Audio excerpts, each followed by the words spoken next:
Let me show you a few snippets of the starting hand from certain archetypes and take note how you felt when you see it as you go. Ready?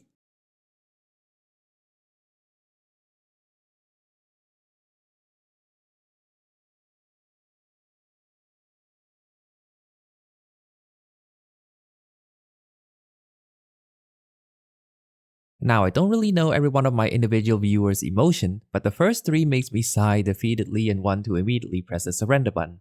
Except for the last one. The last ones feel different from the rest. At first glance, I can sigh a breath of relief knowing I can play the game at least. Why is this one different? Well, it's mainly because not all archetypes are made equally. Hello, my name is Bukia, and in the realm of Yu-Gi-Oh, I mainly play for hire. My own history with Yu-Gi-Oh is plain and simple. I know of the anime, Tribute Summoning Blue Eyes White Dragon, summon Pot of Greed to draw 3 cards from my deck, and collect all 5 pieces of Exodia way back when. And then I dropped the game off until around 2020, where I eventually found out Konami has made a bunch of monsters that piqued my interest. I do not know how the game works at the time. I was bumbling around the concept of archetypes, synchro summoning, XZs, link summon, pendulum, and hand traps. Oh my goodness, I didn't understand any of that, so I basically ignored all that, except for link summoning, because that's what For Hire uses. With basic knowledge and nostalgic memory in mind, I played quite a few games against a friend who was on Sword Soul. I learned the hard way when I couldn't get my cards going while my friend is able to consistently normal summon Moye. And even when it looks like I managed to get something going, I am stopped by this card that he can just activate from his hand. And if I managed to stop his Moye, he would have Long Yuan to continue going, and his boss monster's attacks are much more bigger than mine. And the monster can also negate? For free? Now, it would be unfair for me to compare between For Hire and Sword Soul, so I will instead use For Hire Deck Pack Sibling Sky Striker as an example, back when they first got released. I will briefly go over the theme of the two. For Hire is about a group of anthropomorphic animals who, despite their differences, still manages to work together to fight as one. And they have a really cool giant airship, while Sky Striker is about an anime girl named Raine who pilots robot suits and uses specialized weapons from those suits to combat her foes. For Hire has 10 main deck monsters, 3 spell traps line up, while Sky Striker has 1 main monster, 2 links, and 10 spells. These two are complete polar opposites to one another. For Hire wants to spam the board, while Sky Striker only needs 1 monster and have their spell supports that 1 monster. Now, to an untrained eye, one would think that having more monsters is more effective to win the game. But this illustrates a problem with card designs. When you have to make cards in order to meet the quota, unfortunately some of the cards would have to suffer, as I would call it, filler effects. I think every archetype has these types of cards. As a result of this, out of the For Hire's 10 monsters lineup, only 3 to 4 of these cards are considered playable. Because For Hire has 10 mediocre to somewhat okay monster effects, Sky Striker, 1 single monster, gets the premium cream of the crop effect by comparison. For Hire really needs their fellow members to get it going. They have to exist onto the field in order to activate their effects. But in Yu-Gi-Oh, one of the most vulnerable and easiest spots to stop your opponents from doing anything is the monster zone. Even if you don't know how For Hire works, if you so much as to sneeze any hand traps or trap hold onto the direction of the For Hire, 95% of the times they're going to end their turn then and there. While Sky Striker, 1 monster has to text every card's wishes they have to dodge those disruptions and is immortal under the right circumstances. The quality of this 1 monster outshines the entire monster lineup from their deck pack siblings. When For Hire manages to take 1 step past the racetrack, Sky Striker is already 10 steps ahead. But what about the spell traps lineup, you might ask? Surely For Hire 3 spell traps get some premium effects, and the Sky Striker gets mediocre ones. And I have to disappoint you, only 1 of it is playable, and it's a quick play Monster Reborn, an effect the Sky Striker monster has innately. Sky Striker on the other hand gets a Rhoda that could also be a Pot of Greed, a free body generator, negate that could also be a change of heart, a monster pop that could also non-target destroy another, and much more. And the best part of those cards that I mentioned are that none of them are once per turn. While For Hire field spell is a Rhoda, it replaces your draw phase 2 turns later. You have to hope that your opponent doesn't even know that you have a field spell, and the field wipe is extremely hard to accomplish, as getting 5 bodies is a difficult task, even with a good hand. And if you manage to get 5 bodies onto the field, you are already winning the game already. And it is also extremely anti-synergistic as well. because when you put 5 bodies onto the field, you would want to attack your opponent for victory, but the field spell forbids you from dealing any more damage. It would even benefit the opponent since they know they would get another turn when you resolve this effect. If the point for the archetype is to have a long drawn out game, it definitely have accomplished it. But you don't throw away your entire hand onto the field for nothing to happen. Speaking of nothing to happen, the continuous trap is also such casualty. The continuous trap reads, if your fur hire gets destroyed by battle, you can summon another lower level from the deck. You see, every one of the lower level monsters for hire has these small lines of text. Because of this one restriction, if your fur hire is destroyed by battle and gets another name onto the field, they don't get to proc their effects. It really baffles me that right off the gate, fur hire really got the slow start ability. Now don't get me wrong, I really don't mind if there are mediocre effects in some archetypes as long as it plays into the theme of the archetype or advances the board states of the archetype its attempt to achieve. It's why I love archetypes like Vanquish Soul having quick effect bounces like a fighting video game, or Nemleria using the extra deck as a bed and dreams about nightmarish monsters. But what I do mind is when the cards that's supposed to work in tandem to one another don't. Later, for hire gets crumbles of support. 5 months after the first wave, they release Folgo, a unique link monster that's basically an E-Telly and a summonable Pot of Greed. Finally a high quality card, but hold your Uma Musumes. Something that powerful must be kept in check. So Folgos has 3 restrictions placed on him. One is that he cannot be used as link material. I think this is an understandable and okay restriction since on link summon, he summons another name from the deck immediately. Access code was prominent at that time and it wouldn't be far-fetched for someone to put in a Folgo and a card in their deck for an easy access code line. Second restriction is that the monster he summoned comes in defense position, in, again, a deck that already have trouble dealing damage.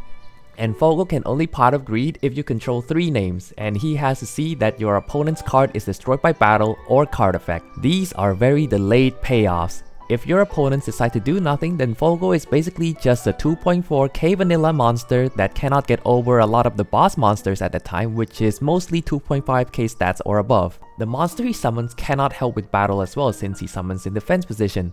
Granted, if you manage to proc Folgo's draw 3, you have a high chance of snowballing the game. Overall, I do think Folgo is an excellent card design. It forces you to interact with your opponent instead of a solitaire draw 3 for free. But all this work to get a draw 3 effect sometimes definitely does not feel worth it, because when this card was around, another very well known card is already existing. Basically, any deck was able to have a souped up Folgo effect already without having to play for hire. The deck pack sibling, meanwhile, got relatively okay to mediocre cards, but there's nothing wrong with getting more free link ones. 6 months later, for hire got another support in Philo, whose effect reads, another monster reborn. In defense position. In a link deck. Actually, it's the same card but a different skin, but I guess your opponent is less likely to deck you out. Then a whole year and a half later came the quick play spell Rookie, whose effect reads to tribute one monster, summon another one from the hand or deck of a different level. There's a better option right there. But wait, that's probably too powerful. Summon from deck. It's not like there's already an existing card that does it already, so it has an additional restriction, where you can only declare attacks with monsters for hire. Whoopee! Now I don't know if for hire is made to be intentionally anti-synergistic, or in Konami's lab testing, they found for hire to be too dominant. But it looks to me they don't know how for hire functions or what they need. Every archetype in Yu-Gi-Oh! Has a board state they want to get to, and there are different factors. What makes the archetype good is how well they can get to that board, how resilient they are, their ease of access, their probabilities, how they can play around common effects, and so on. I personally call this concept the speed of the archetype. Let's go back to the deck pack siblings. Say both of these decks wants to add a card from the deck to the hand, an incredibly common but powerful effect that boosts any deck's consistency. Both for hire's Beat and Sky Striker Engage does this. In order for Beat to activate this effect, he has to be normal summoned onto the field, and another for hire name has to be summoned onto the field. Then he gets to activate this effect, while Engage you can just first action uses it if you have a clear main monster field. Engage ease of use and not having any needing of using the scan few resources Yu-Gi-Oh! Have in place makes Engage faster in comparison. In essence, cards that have simpler requirements and takes less game actions are highly valued. And when you go through hoops in order to resolve an effect, you have to make sure these effects are worth getting to. It's why convoluted replays that puts like 10 Omni Negates and a Floodgate on board exists. Or a single Malice card does it as well. It doesn't take the deck to have convoluted combos or end on crazy Omni Negates to be good as well. Some notable examples I can think of in recent time is Vanquish Soul and Dracotail. Vanquish Soul is very much dependent on the hand that they're given, and at best has a Raigeki and maybe non-target pop for disruption. Dracotail, which wanna set up their trap cards and have Faima in hand, has every one of their monsters being able to easily access said trap cards and have a monster they naturally summon for follow-up. Another bonus these two archetypes share is having what the community calls it the turn 0 plays. In my opinion, these are very good cards design that makes any archetypes able to be on pace with other decks, and also because it advances the archetype's goal. And again, these cards have to be high quality to be considered. Vanquish Soul have 2 turn 0 cards. Because this one is so bad they don't even play it. But when Holisu came out, it skyrocketed Vanquish Soul to relevancy. With all that in mind, let's go back to Fur Hire Core's issue. At this point, this deck is a clunky draw 4 and a pop and probably a negate. 2 years after rookie, they got 2 new cards in Darkwing Blast. They are finally fine with giving Fur Hire to summon in attack positions now. Whoopee! Fur Hire finally got its own Stratos in Rex to keep up with the modern decks, being able to search a spell trap Fur Hire and can banish itself to reborn a Fur Hire name or add any card back to hand. At the time, Rex is a good card, but this card is only good based on the quality of the card it can search, and the best targets at the time was Rookie and Mayhem. This was when Sprite was prominent. Special summon from hand effect while you control a Fur Hire name would have been a really good effect to mitigate Fur Hire's normal summon reliance. Having this effect wouldn't break Fur Hire either. As it stands, any new support have to do the heavy carrying of resolving old issues the archetype have. Engage wouldn't be prominent if all it does is search a vanilla after all. Rex mitigates an issue Fur Hire has, but it also makes Fur Hire weakness even more prominent. The other cards they receive is Donner, which have the Diamond Dire wolf-like effect to destroy a Fur Hire name and destroy another monster. Her second effect is to tribute one monster, then summon a Fur Hire member from your graveyard or hand, then summon another if you tributed a link. Now, between Donner's 2 effects, the first one is barely used in Fur Hire because the second effect is more relevant as it finally fixes Fur Hire's speed issue. I say the first one is barely used cause the designers think Fur Hire getting to use both of these effects in one turn is too strong, and so they give it a restriction where you can only choose one of these effects per turn. In my opinion, it would be extremely beneficial for her second effect to be a quick effect, but perhaps that would be asking for too much because later down the line, not far apart from one another, there is a Link 2 with that line of text and can use both effects. These 2 cards are very good cards. It is a step in the right direction, but unfortunately they don't solve the issue Fur Hire has, only mitigate it. Donner became a staple card later on because of her ease her summoning requirements and deal with troublesome monsters. Fur Hire as a pure deck has never seen any light of competitive spirit unless you count Duel Links. The fact that their strategy is so passive that they found a home in being another runic variant. A very cool moment for Fur Hire, I admit, but it definitely removes the Fur Hire goal of spamming the board than OTK. I was consigned to believe Fur Hire is never going to keep up. Years goes by and in 2025, 5 new Fur Hire cards were announced. Excited and overjoyed I was. Are they finally going to address Fur Hire issues? Are they going to give any turn 0 cards because this was released after Havness, Holisu, Izuna, Faimena? And I'm happy to say that this is one of the most restrictive kinds of locks in all of Yu-Gi-Oh! Being locked into something means you have less access to the card pool. It is a restriction save for overwhelmingly overpowered cards so that they don't get abused. You can call it a self-floodgate in a sense, but it's not really a floodgate because even if you lock yourself into a specific card pool, it does not matter if the card pool have a ton of overwhelmingly overpowered cards. And as established, all Fur Hire cards have never been thought to be broken or overpowered in the slightest. To quote a friend, if it's not broken, it's not meta. To slap this restriction onto Fur Hire, the card must be insanely broken. Let's go over those 2 cards. On the clear field, Whirlwind Fur Hire is the archetype's E-Telly and can double E-Telly if your opponent controls 2 or more monsters. Then you are archetype locked for the rest of the turn if you resolve this effect. I cannot begin to fathom how much I love and hate this card. Being able to summon 2 from deck is a thing that any archetype wishes they have. only if it wasn't riddled with many flaws for the archetype itself. In order to access Whirlwind, there are two ways. Either you open it with your opening hands or you search it with Rex. The problem lies with the second scenario. You can summon Rex, search for this, then you are unable to use it. I am not complaining about the lock per se. I am wondering why they see the Fur Hire archetype as like an Avengers level threat that needs balancing, at least so that it has these lines of text as well, so that it gives this card more ease of use and options to an already existing line. Summoning two OK cards isn't going to break Fur Hire, especially if you're giving it an archetype lock. Habakiri wouldn't be in the conversation so much if it locks into Mitsurugi after all.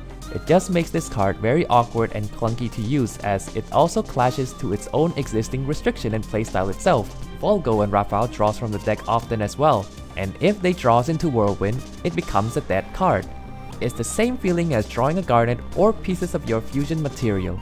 You can use Donna to self-tribute to get an open field briefly, but often you cannot get Folgo off since he cannot be used as link materials, and you're probably also locked from Keel. Keel is essentially Moon of the Closed Heaven for Fur Hire. After resolving the first effect, you are then archetype locked. In my opinion, this is a good restriction on bridges. We have seen other decks that bridges to one another and can easily access that archetype side of the engine. I would argue this is a harsher restriction even when there are other existing bridges that gets basically no locks. I would prefer it so that you are extra deck locked into Fur Hire, something like the Archmage did with their restrictions, but that's probably just me being nitpicky. Even if you manage to resolve all the bridges affected the Fur Hire side, you are not getting the full Fur Hire board. A retrain of the field spell. It got cannons now, and it's what every field spell is nowadays. Only that they have to balance it cause you have to discard a card as well. And Fur Hire only have one main deck monster with the graveyard effect, and most of them wants to be in the hand instead of the graveyard. As a neat little bonus, it does take a couple of the effects from the other Fur Hire cards had and add it in. This field spell basically has one OK effect and two bonuses effect. In terms of modern field spell power level, this is at best OK. After 7 years, Fur Hire finally gets its own extender. Whoopee!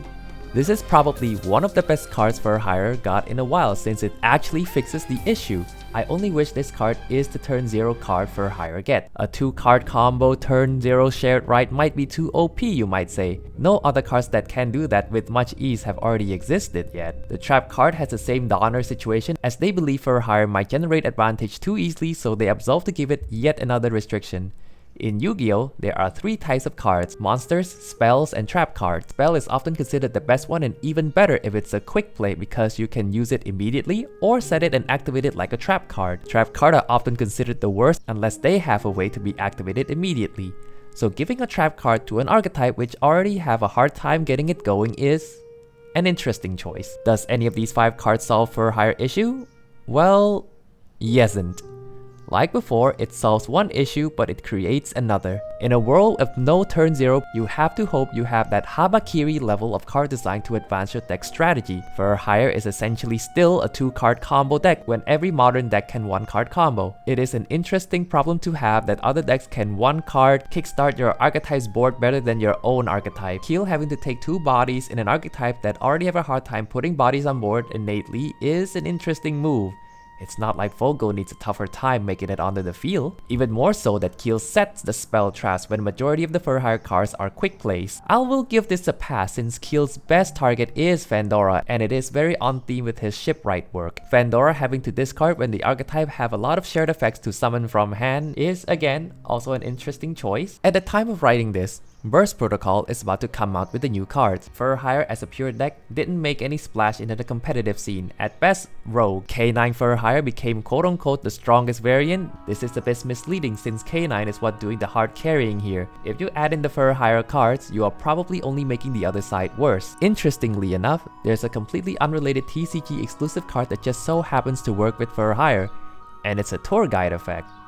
See, it's not that hard to make a high quality card with ease of use. In addition to that, there's also another card that somehow gives a small window to the fabled turn 0 Fur Hire plays, though it is still debatable whether it is an auto include. Now, I'm not complaining for the sake of complaining, even though I love complaining, but I genuinely do like Yu-Gi-Oh enough to complain. It's a bit of a twisted love, and all I ask is that the deck I play doesn't give me cards that I cannot use within its own archetype, or makes it hard for its strategy to function. At the very least, since it's not competitively viable, the card is cheap enough for me to collect. Now that the archetype seems content on its Xenolock, I eagerly await for Furhire to get something broken to compensate.